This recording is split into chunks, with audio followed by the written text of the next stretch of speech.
Tonight, a Warner Robins teenager will serve 10 years in prison for shooting and killing her neighbor. In 2023, Jameshia Price was charged with murder. Today, she pleaded guilty to a lesser charge, voluntary manslaughter.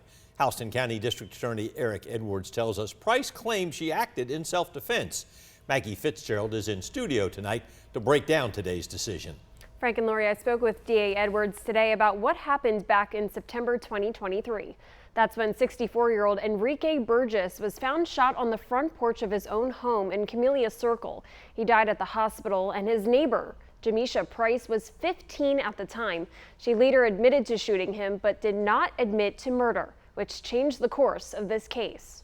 On September 13, 2023, Warner Robins police responded to a 911 call about a shooting in Camellia Circle that Wednesday afternoon. The victim, 64-year-old Enrique Burgess, died from multiple gunshot wounds, and his neighbor, 15-year-old Jameshia Price, admitted to shooting him, but did not admit to murder. The biggest thing that gave us pause in going forward and being able to prove unjustified murder in this case was that in trying to come up with a motive for why this happened, that constantly eluded us as well. Today, Price pleaded guilty to voluntary manslaughter, acquitting her of all other charges against her, including malice and felony murder and aggravated assault. District Attorney Eric Edwards says this case was unique, especially in its lack of evidence. We did feel there was evidence to move forward with the prosecution, but just with the uncertainty there, we felt it would be appropriate to handle by accepting a plea to voluntary manslaughter rather than murder. Edwards says the firearm used in the shooting was never identified or discovered. Price also told investigators that she was defending herself from what she felt was going to be a, quote,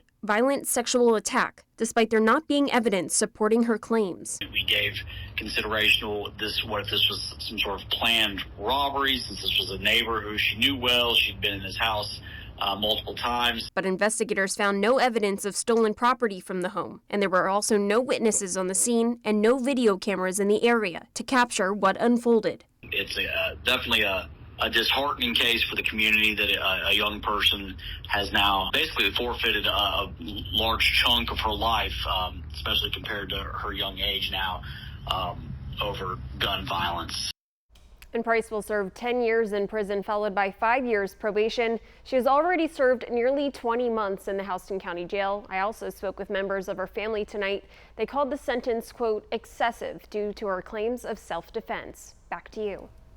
All right, thanks, Maggie. DA Edwards says his office will continue to do everything in their power to seek justice on behalf of victims of gun violence.